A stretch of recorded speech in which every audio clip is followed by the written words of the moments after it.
Hola, hoy os vengo a hablar de la primavera árabe.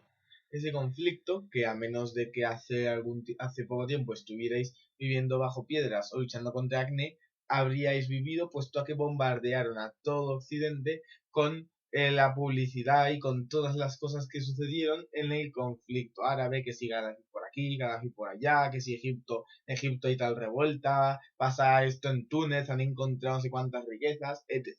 Pero esto es como todo el resto de las cosas mediáticas bueno, como la mayoría de cosas mediáticas que suceden en los reportajes y en los telediarios, noticieros, periódicos. A menos de que tengáis un grupo muy selecto, claramente nadie ha vuelto a hablar de la primavera árabe ni de lo que ha sucedido después con esos países. Así que yo vengo a hablar de esto. Una cosa, porque creo muchos todos muy de repente, ¡zas! Un día han matado a Gaddafi, no sé qué, no sé cuántas, y un día deja de haber noticias sobre la... Y es que en cuestión de una semana, los noticiarios y los periódicos dejan de escribir sobre la primavera árabe. Y en cuestión de de unas cuantas semanas más, la gente se olvida. Ya como si nunca hubiera habido revueltas en los países árabes mediterráneos. No, si total, ¿a quién le importa? Para que no lo supiera, la primavera árabe consiste en una serie de revoluciones que se dieron en todos o casi todos los países árabes, sobre todo en la cuenca mediterránea, pero también se fueron un poco hacia Arabia Saudí, Siria y demás. ¿Qué pasó? Las cosas sucedieron. A Marruecos voy a ir de más occidente a más oriente. Marruecos y Argelia, la primavera árabe llegó, pero con muy poca fuerza, no tenían nada planteado, no recibieron apoyo de extranjero y no sucedió nada. Vamos, que las cosas siguieron como antes. Después está Túnez. Se derrocó al sistema. Están luego Túnez, Libia, Egipto, que se derrocaron a sus sistemas de gobierno ahí. Metieron bien caña entre las revoluciones, las armas que van los europeos, los bombardeos de la OTAN, todo lo que se armó. Ahí esos los gobiernos se hundieron. ¿eh? Consecuencias. En Túnez hubo elecciones y uno ganó, pero yo qué sé, si era de 200 diputados igual sacó 80, no de los 200, y el segundo ganó sacó 60 y cosas así. Sacaron de que, vale, uno gobernaba, pero por mucho que gobernaba decían, es que en 4 años vamos a gobernar nosotros, decían los de la oposición. Por lo que se abstuvieron y como los gobernantes no empezaron a hacer racias ni a poner el Corán como ley ni nada por el estilo, pues las cosas siguen bien. Esperemos que sigan bien, que dentro de unos cuantos años haya elecciones en Túnez, ganen los otros, la gente vaya pacificándose, y para cuando ya haya una mayoría absoluta, pero realmente absoluta, que se 2/3 de los votos un partido, ya hayan pasado tantos años de la época y diga gente, bah, ya me he acostumbrado a la democracia, paso de dar un golpe de Estado. Porque también es como el vicio, es como la Revolución Francesa, dan un golpe de Estado, y como no nos gustaba, vamos a estamos en el vicio. Pues bueno, en Libia, todos os acordaréis de Gaddafi, nuestro querido amigo, los bombardeos y demás. Pero seguro que no habéis oído lo que sucedió después. Mataron a Gaddafi, todo muy bonito, pero magia borras. La población tenía montones de armas. No se organizaban para tener gobiernos. Y si uno ganaba, de otros daban un golpe de Estado. Otros daban un golpe de Estado, otros respondían con otro golpe de Estado. Conclusión. No queda gobierno centralizado. Es más, no queda siquiera gobierno. Hay solo una serie de milicias. Hay 3 grandes milicias en Libia, más tropecientas más pequeñas, que están luchando en el territorio y luchando, y esto es mío, esto es tuyo, y van a golpe de pistola. Al menos con el dictador había uno que decía, no os matéis entre vosotros. Pero es que ahora ya no es solo que no haya democracia, sino que encima no hay seguridad, hay constantes guerras internas en Libia. Y cuando no hay guerras internas, hay distintos grupos armados dentro del país a punto de pistola. Cuando estaba Gaddafi, al menos aún tenía un mando centralizado, un ejército con tanques que podía decir, no os peguéis que como os arméis mucho os mato. Claro, a nadie le gusta eso, pero, oye, algo de seguridad era. Se han quedado ahora se han quedado sin libertad y sin mando centralizado, sin nada. Antes aún se podían hacer viajes turísticos por Libia o demás, diciendo, mira, el dictador nos deja, hace que como vos deja dinero, nos da seguridad. Antes se podía, ahora no. Ahora con las milicias no se puede. El país está hecho una completa ruina. Es más, hace poco se dio la noticia de que como unos libios habían estado, una milicia de libios había estado cogiendo gente de Egipto, secuestrándola y luego las mataron en público, unas 20 personas, han cogido los egipcios con unos aviones y los han bombardeado y se han cargado a no sé cuántos libios. Yo por mí perfecto. Si es que además si son una panda de milicianos que, bueno, ¿para qué? Mejor no me sigo enrollando con Libia, que cualquier día me aparecerá un moro ahí con una K-47 delante de la puerta y me matará. Así que ojo que esto es jugar con fuego. Luego está el tema de Egipto. Todos nos acordaremos de que el ejército derrocó al dictador, de que sucedieron de los hermanos musulmanes. Pues bueno, os voy a retar lo que pasó. Hubo un montón de revueltas. Y se hizo una cosa muy bien, porque el pueblo no iba a tocar las armas. Si el pueblo se hubiera hecho con las armas, ¿qué pasa? Época de revoluciones. Yo tengo un arma, la uso para derrocar al gobierno, pero después, ¿qué voy a hacer? ¿Devolverla como un gilipollas? No, me la quedo en mi casa por si hace falta. Eso es lo que pasó en Libia. Y lo que pasa en todos sitios con revoluciones en las que las armas llegan al pueblo. Las armas se quedan en el pueblo, es muy difícil sacarlas, y cuando tienes a la mitad de la población con un rifle de asalto en su casa, las cosas es muy difícil que se estabilicen. En Egipto, cuando ya eran muchas las revueltas, cogía el mismo ejército y decía, hemos derrocado al gobernante, y todo el mundo, bien, viva el ejército. Y hicieron elecciones, ganaron los hermanos musulmanes, y pusieron el Corán como todas las cosas y reglas que hay rígidas en el Corán, las pusieron como ley. Pero sí, si había una ley de da amor al prójimo, es aseguro que no la dijeron. A ver si había una ley de eso obligatorio de dar limosna, seguro que no metían en la cárcel a los que no daban limosna, a los pobres.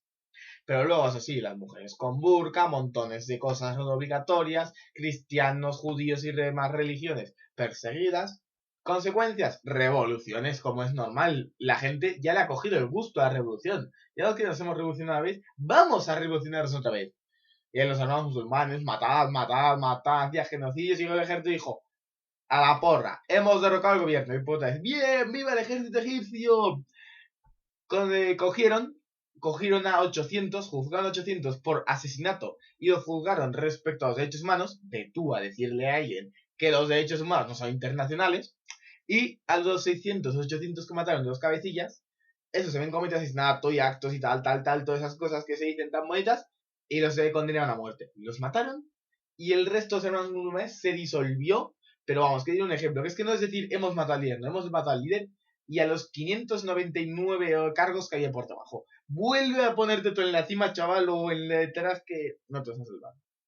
Por consecuencia, y los 200 restantes los metieron en prisión por unos 300 años. Se hicieron elecciones, se hizo una nueva constitución que no era era a palo seco, con todas las consecuencias que tiene, y pues mira, las cosas han ido bien. Y una ley en la cual los militares tenían que renunciar a su cargo para poder gobernar. Un general renunció para presentarse a las elecciones, ganó y ahora es el que está gobernando. Como es un ex militar, el ejército tiene buen carisma y como al menos hay seguridad y no te matan y no te meten en la cárcel y te apedrean por no llevar un burka o por bailar y sonreír como pasa en otros países árabes, que todos sabemos las historias, pues la gente feliz. Ya ha habido mucho tiempo de revolución y ya dicen, vamos a tranquilizarnos, hombre, que vuelva el turismo, que tenemos muchos restos aquí. Respecto a otros países, hombre, en Siria sí que hubo tiroteos y genocidios, pero no se puede como Arabia Saudí y demás.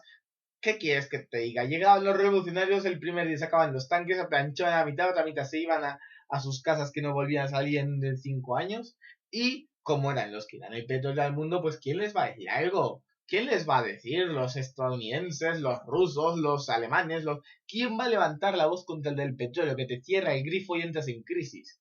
Te cierra el grifo los árabes y solo te queda petróleo o por Venezuela o por algunas explotaciones norteamericanas o poco más. El gran petróleo más está ahí. Luego sí que hay alguna europea, alguna ahí en el norte, algunas rusas, pero lo grande está ahí, en Arabia, en el Golfo. Por consiguiente, eso es lo que es. Nadie tiene los huevos a decir, has usado los tanques para matar a civiles. Y aún menos a esos tíos que, ojo, que como haya cambios de gobierno y revoluciones, muchas industrias del petróleo se irán a la porra, en mitad de los tiroteos se destruirán extracciones, se cortará el suministro entre lo que duren las revoluciones. A nadie, ninguno de los grandes países les interesa que suceda eso en la zona más petrolera. Así que ellos sacaron los tanques y todos felices. Conclusión, tantas muertes y tanto todo para que en Túnez sí haya gobierno. En Libia no haya nada y en Egipto haya gobierno. Ventajas, algunos, todos recordaréis la OTAN, que estuvo metiendo cizaña. Francia, que fue el que más cizaña metió de la OTAN, con sus bombardeos, con el dar armas a los civiles, en Libia. ¿Qué han obtenido estas naciones?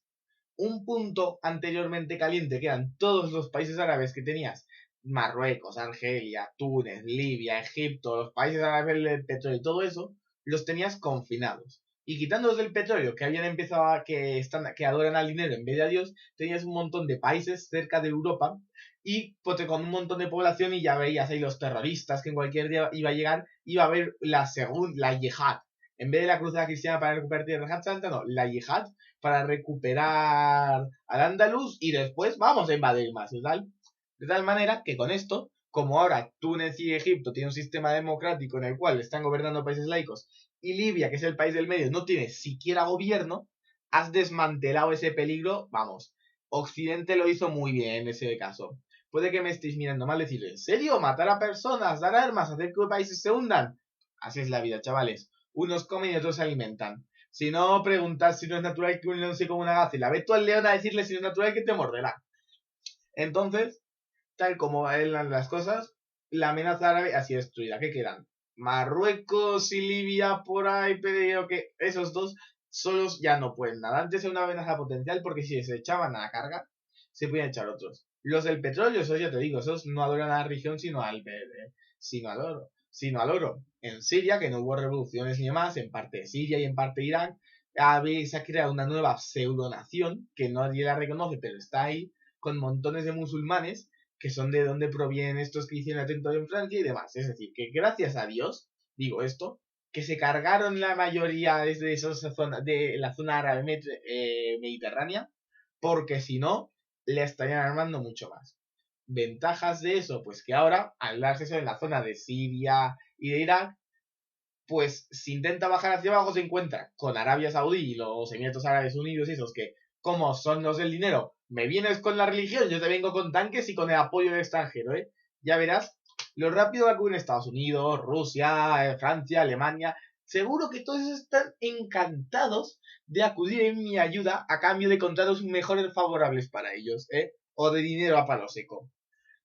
Así es la vida, no van a entrar ahí. Y en Israel, que llevan años y años luchando contra los palestinos y contra los sirios y contra los egipcios, y entonces igual si os informáis recordáis la guerra de los 7 días o los 6 días, yo no me acuerdo. Demasiado larga para poder contarla.